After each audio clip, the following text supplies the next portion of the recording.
Boiler में विस्फोट होना ये कोई मामूली तकनीकी खराबी नहीं है, ये एक पूरी की पूरी तबाही है।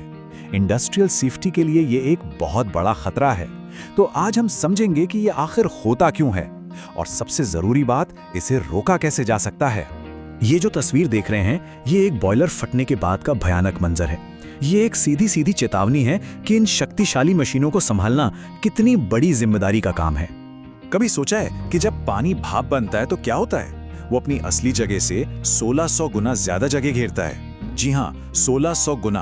और यही वो जबरदस्त विस्फोटक शक्ति है जो अगर काबू में ना रहे तो एक बॉयलर को बम में बदल सकती है। तो चलिए इन शक्तिशाली सिस्टम्स को समझने और इन्हें सुरक्षित रखने के हमारे रोड मैप पर एक नजर डालते हैं।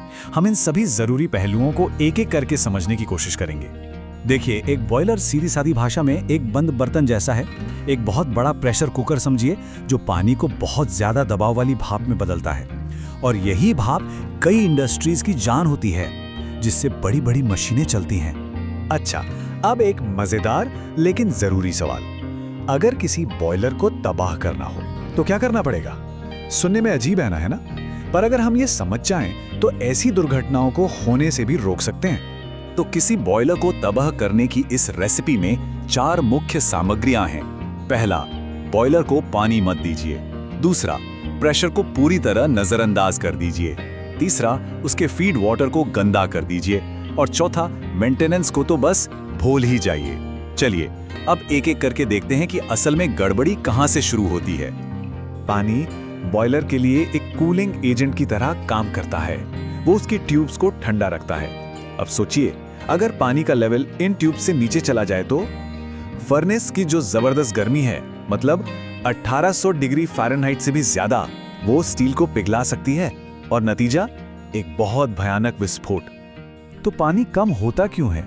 इसके पीछे तकनीकी खराबी भी हो सकती है, जैसे फीड वाटर पंप का फेल हो जाना या पाइपलाइन में कोई लीक होना। और इंसानी गलती भी हो सकती है, जैसे कंट्रोलर को मैनुअल पे छोड़ देना या सबसे खतरनाक सेफ्टी सर्किट को ही बंद कर देना। ऐसी कोई भी लापरवाही बहुत भारी पड़ सकती है। ये बात बड़ी दिलचस्प है। सिर्फ 1/16 इंच मोटी स्केल की परत, मतलब बहुत ही पतली सी परत, फ्यूल की खपत 15% तक बढ़ा सकती है। पर बात सिर्फ खर्चे की नहीं है। ये परत गर्मी को ट्यूब तक ठीक से पहुंचने ही नहीं देती। नतीजा ये होता है कि ट्यूब ज्यादा गर्म हो जाती है और फट सकती है। इस चार्ट को देखिए, इससे साफ पता चलता है कि जैसे जैसे बॉयलर का प्रेशर बढ़ता है ना, पानी में अशुद्धियों की गुंजाइश उतनी ही कम हो जाती है। मतलब हाई प्रेशर बॉयलर को एकदम साफ पानी चाहिए और इसीलिए सही वाटर ट्रीटमेंट बहुत जरूरी है, ताकि स्केल जमने और जंग लगने जैसी समस्याओं से बचा जा सके। अब बात करते हैं ऑपरेटर की भूमिका की। देखिए, कोई भी बॉयलर अचानक नहीं फटता। वो फटने से पहले हमेशा चेतावनी के संकेत देता है। इन शुरुआती संकेतों को पहचानना ही सबसे बड़ा काम है। ये संकेत क्या हो सकते हैं? जैसे प्रेशर का अचानक बढ़ना, किसी वाल्व से भाप का लीक होना, या कोई अजीब आवाज आना, जैसे सीटियां बजना या खटखटाना।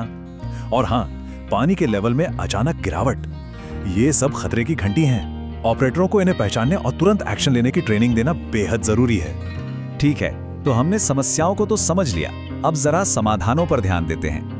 हर बॉयलर में कुछ सेफ्टी डिवाइस लगे होते हैं जो रक्षा की आखिरी दीवार, मतलब लास्ट लाइन ऑफ डिफेंस की तरह काम करते हैं। तो एक सवाल, बॉयलर का सबसे महत्वपूर्ण, सबसे क्रिटिकल सेफ्टी डिवाइस कौन सा है, जिसके साथ कोई समझौता हो ही नहीं सकता? सोचिए जरा, क्या हो सकता है? इसका जवाब है सेफ्टी रिलीफ वाल्व।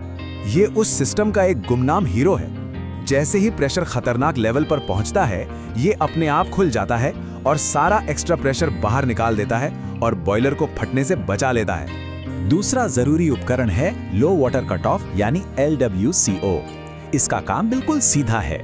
जैसे ही पानी का लेवल खतरनाक रूप से कम होता है, ये फौरन बर्नर को अपने आप बंद कर देता है, जिससे बॉयलर के ज्यादा गर्म होने का खतरा ही टल जाता है। लेकिन सिर्फ टेक्नोलॉजी ही काफी नहीं है। असली सुरक्षा तो रोजाना की आदतों और अनुशासन से आती है। जैसा कि इस चेकलिस्ट में दिख रहा है, हर शिफ्ट में पानी का लेवल, प्रेशर और आग की स्थिति को चेक करना सबसे जरूरी काम है। इस बुनियादी नियम से कोई समझौता नहीं हो सकता। और ये चेकलिस्ट दिखाती है कि सिर्फ देखना ही नहीं, बल्कि एक्टिव टेस्टिंग भी जरूरी है। जैसे लो वाटर कट ऑफ को टेस्ट करना और बॉयलर से कीचड़ निकालने के लिए ब्लो डाउन करना।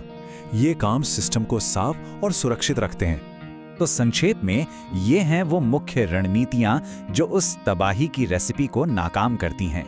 सही वाटर ट्रीटमेंट, लीकेज और जंग का नियमित निरीक्षण, काम करते हुए अलार्म सिस्टम और ऑपरेटरों की अच्छी ट्रेनिंग से खतरों को काफी हद तक कम किया जा सकता है। अब बात करते हैं एक ऐसी चीज की जो चेकलिस्ट से भी बढ़कर है, और वो है रोकथाम की संस्कृति। देखिए, सुरक्षा सिर्फ नियमों की एक लिस्ट नहीं है, ये एक मानसिकता है। तो मुख्य संदेश ये है, बॉयलर की सुरक्षा कोई एक बार का काम नहीं है। ये एक लगातार चलने वाली प्रक्रिया है जिसमें मेंटेनेंस, ट्रेनिंग और अनुशासन के प्रति एक मजबूत कमिटमेंट की जरूरत होती है। तो हम इस सवाल के साथ अपनी बात खत्म करते हैं। क्या सुरक्षा सिर्फ एक चेकलिस्ट है जिसे पूरा करना है, या एक संस्कृति है जिसे जीना है? ये सवाल सिर्फ बॉयलर के बारे में नहीं, बल्कि हर तरह की इंडस्ट्रियल सेफ्टी के लिए मायने रखता है।